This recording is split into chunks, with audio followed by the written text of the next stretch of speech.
چلو اب دیر نہیں ہو رہی، ہیرا نے سامان والے شاپ پر سے ایک نظر ڈال کر کہا تھا، جیسے وہ اندازہ کرنا چاہ رہی تھی اور کیا کیا رہ گیا۔ ہاں چلو، وہ جیسے خواب سے چونکی تھی، ایک نظر پیچھے مڑ کر دیکھا تھا، وہ بچہ اب کہیں نہیں تھا۔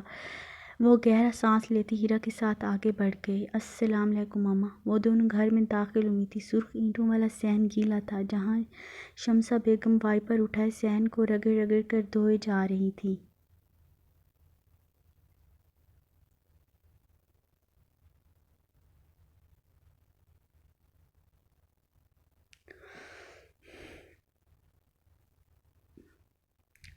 وعلیکم السلام۔ اتنی دیر لگا دی آنے میں، کہا بھی تھا جلدی آنا۔ تمہاری پھپھو کتنی دفعہ پوچھ چکی ہیں، اسے بالکل اچھا نہیں لگتا تم لوگوں کا یوں بازاروں میں پھرنا۔ اماں نے ناگواری سے ان دونوں کو دیکھا تھا۔ اماں، اتنا سارا سامان خریدنا تھا، ہر دکان پر اتنا رش تھا، ایسا لگتا تھا جیسے پورا کراچی آج ہی شاپنگ کرنے نکلا ہو۔ ہیرا نے رسان سے کہا اور شاپرز بیر والی چارپائی پر رکھ کر بیٹھی تھی، جبکہ زہرا نے ایک نظر غصے سے اوپر والے پورشن کو دیکھا تھا، جہاں کئی سالوں سے پھپھو کی فیملی نہ صرف اس گھر کو اپنا گھر سمجھ کر رہ رہی تھی، بلکہ اماں نے انہیں گھر کے چھوٹے بڑے معاملات میں بولنے کی اجازت دے رکھی تھی۔ پھر بے نیازی سے کندھے اچکائے اور اپنا سر جھٹکتی اندر کی جانب بڑھ گئی، جیسے اسے کوئی فرق نہیں پڑتا تھا۔ اماں، بہت بھوک لگ رہی ہے، کیا بنایا ہے؟ ہیرا نے گہرا سانس لے کر پوچھا اور سامان اٹھایا تھا۔ دال چاول بنائے ہیں، اماں مصروف سے انداز میں جواب دیا تھا۔ ہیرا نے سر اسبات میں ہلایا اور سامان اٹھاتی اندر کی جانب بڑھ گئی تھی۔ دن ڈھل رہا تھا، اندھیرا پڑ رہا تھا، مغرب اتر رہی تھی۔ وہ دونوں بہنیں کمرے میں اپنے بستر پر بیٹھی تھی۔ ہیرا نماز پڑھنے کے بعد بیڈ پر بیٹھی کوئی بک سامنے رکھے کہیں کھوئی ہوئی تھی، جبکہ زہرا لیپ ٹاپ اٹھائے گود میں رکھے کل کے انٹرویو کی تیاری کر رہی تھی۔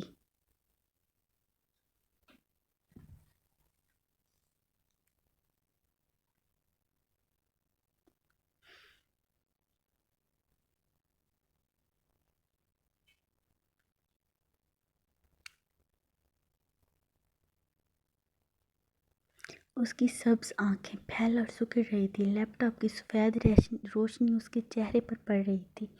سیاہ لمبے بال کمر پر بکھرے ہوئے تھے۔ زہرا، ہیرا نے قدرے دھیمی آواز میں اسے پکارا تھا۔ وہ مصروف سے انداز میں بولی تھی۔ زہرا، میں سوچ رہی ہوں تم شادی کر لو، تم کب تک اس گھر کا بوجھ اپنے کندھوں پر اٹھاؤ گی؟ وہ پرسوچ انداز میں زہرا کو دیکھ کر بولی تھی۔ اچھا، کس سے؟ وہ ہنسی تھی۔ رافع سے، وہ تمہیں پسند کرتا ہے، وہ اپنی بات پر زور دے کر بولی تھی۔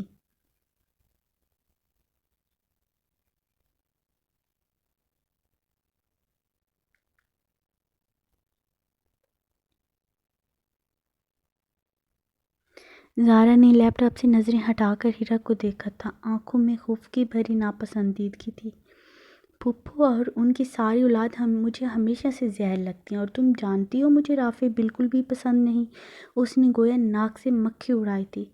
زہرا، تم اتنی آدم بیزار کیوں ہو گئی ہو؟ اچھا خاصا تو ہے، اب تو اس کی نوکری بھی لگ گئی ہے۔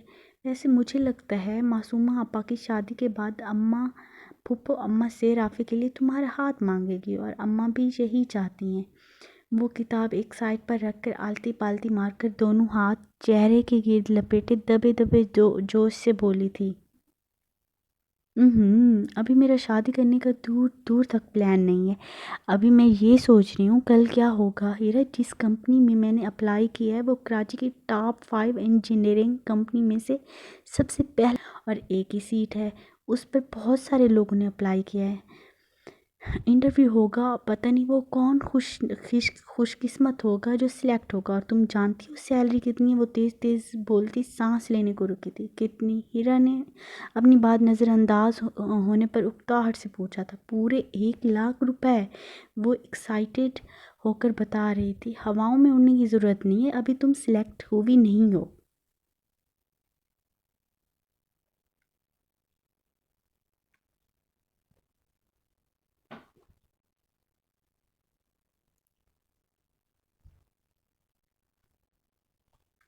ہیرا، یہ سیٹ مجھے ملے گی، دیکھنا، ہماری زندگی کے سارے مسئلے حل ہو جائیں گے۔ وجدان کی، میڈیکل کی فیس، بجلی گیس اور پانی کے بل، اس گھر کا راشن، اماں کی دوائیوں کا خرچہ، اور ہاں، اپنی پہلی سیلری سے تمہیں ڈھیر ساری شاپنگ کرواؤں گی۔ آخر میں وہ شرارتی نظروں سے اسے دیکھتے ہوئے بولی تھی۔ بہت شکریہ، وہ چڑ کر بولی، جبکہ زارا کھلکھلا کر ہنسی تھی۔ اچھا زارا یار، کل کیا پہن کر جاؤ گی؟ تمہیں پتہ ہے انٹرویو میں لڑکیاں بہت خوبصورت ڈریسز پہن کر آتی ہیں، ان میں زیادہ تر تو وہاں کے باس کو امپریس کرنے کے چکر میں ہوتی ہیں، وہ فکر مندی سے بولی تھی۔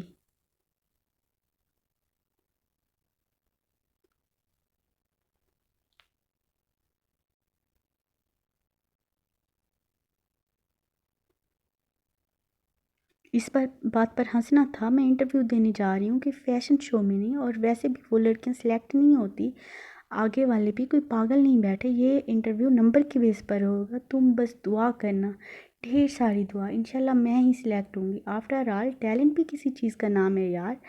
آخر میں وہ اترائی تھی۔ انشاءاللہ تم ہی سلیکٹ ہوگی، بس بھروسہ رکھنا اللہ پر، مجھے پورا یقین ہے تم پر، وہ مسکرا کر بولی تھی۔ انشاءاللہ، وہ بند آنکھوں سے یقین سے بولی تھی۔